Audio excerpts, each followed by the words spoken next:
আসসালামু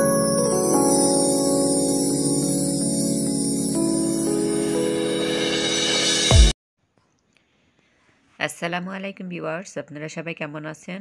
আশা করি যে যেখান থেকে আমার ভিডিওটা দেখছেন সবাই ভালো আছেন। তো আমরা আলহামদুলিল্লাহ আল্লাহর অশেষ রহমতে অনেক অনেক ভালো আছি।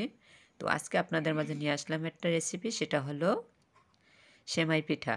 তো আমি কিভাবে সেমাই পিঠাটা বানাই তো সেটাই আপনাদের মাঝে শেয়ার করব। বানানো এবং কি রান্না করা সমস্ত কিছু শেয়ার করব। ভিডিওটা শুরু থেকে শেষ পর্যন্ত দেখবেন।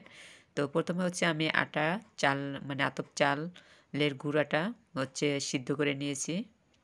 তো এখন হচ্ছে সিদ্ধ করা হয়ে গেছে, একটা ছেনিতে ঢেলে নিয়েছি। তো এগুলো হচ্ছে খুব সুন্দর করে আটাটাকে ছেনে নিতে হবে।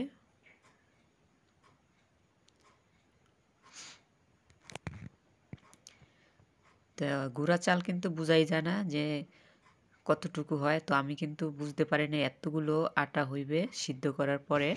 তো যাই হোক, আটাগুলো ছানিয়ে নেওয়ার পরে হচ্ছে এই যে আমি পিঠাগুলো বানাইতেছি। তো কিছু পিঠা বানিয়ে নিয়েছি দেখুন, আর এই যে আরও বানাইতেছি। তো সবগুলো পিঠা হচ্ছে আমি একাই বানাইব, কারণ হচ্ছে এই পিঠাগুলো অনেক লোক নিয়ে বানাইলে মানে এটা সবাই খেতে চায় না। তো এই জন্য আমি হচ্ছে একা একাই বানাইতেছি।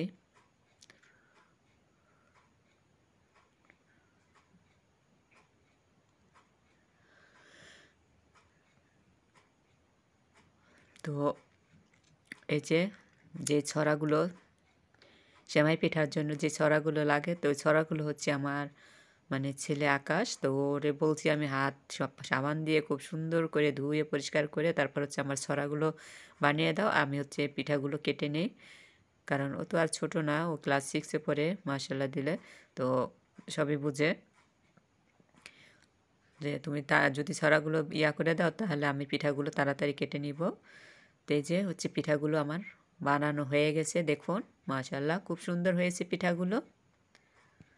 তো এই পিঠাটা কিন্তু আরও ছোট করা যেত, তো আমি একা যেহেতু বানিয়েছি তার জন্য একটু বড় বড় করেছি। তো এটা স্বাভাবিক, এটা কোনো নেই, সমস্যা নেই, এটাকে বেশি একটা বড় বলা হয় না।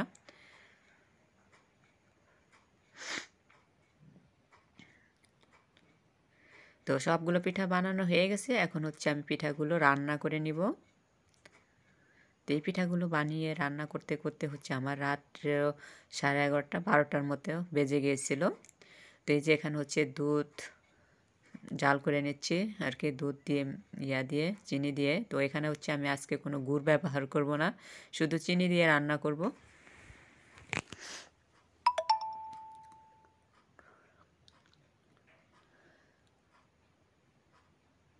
তো খুব সুন্দর করে জাল করে অনেকক্ষণ পর্যন্ত তারপর হচ্ছে পিঠাগুলো আমি ছেড়ে দিচ্ছি।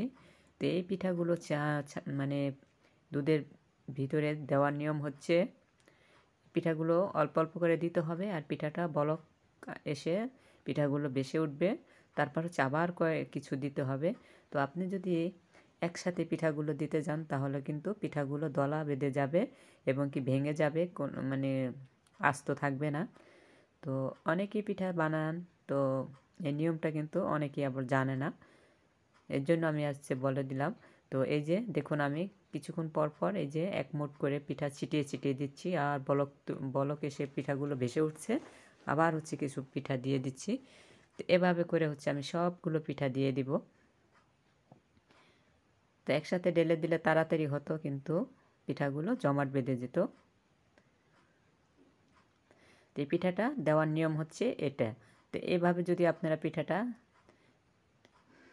এইভাবে দিয়ে দেন মানে শিরায়, তাহলে কিন্তু পিঠাগুলো একদম আস্তে আস্তে থাকবে, একটা পিঠার মাথাও ভাঙবে না।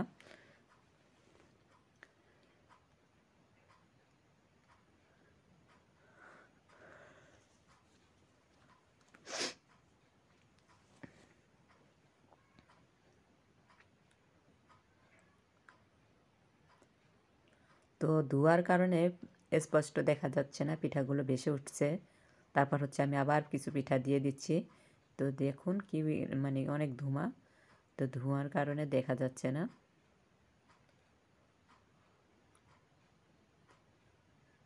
তো যাই হোক, এভাবে করে আমি সবগুলো পিঠা দিয়ে এখন জাল করে রান্না করে নিব।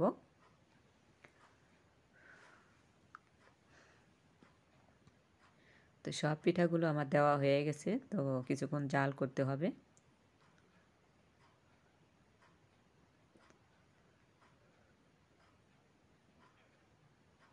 তো দেখুন, জাল করে নামিয়ে অন্য পাত্রতে বেড়ে রাখছিলাম আর কি, ছোট ছোট 2টা পাত্রতে। আর যে পাতিলে রান্না করেছি ওই পাতিলও রেখেছি। তো সকালবেলা হচ্ছে একদম ঠান্ডা ঠান্ডা হয়ে গেছে। তো এই সেমাই পিঠা খেতে কিন্তু অনেক ভালো লাগে। তো কার কার কাছে ভালো লাগে অবশ্যই কমেন্ট করে জানাবেন। তো আমার কাছে আর আমার বাচ্চাদের কাছে তো অনেক ভালো লাগে, এর জন্য আমি একা একাই বানিয়েছি, বাচ্চারা বলতেছে কয়েকদিন ধরে, তো এর জন্য বানিয়ে নিলাম। তো একদম ঠান্ডা ঠান্ডা হয়ে গেছে, দেখুন আমি প্লেটে নিয়ে নিচ্ছি।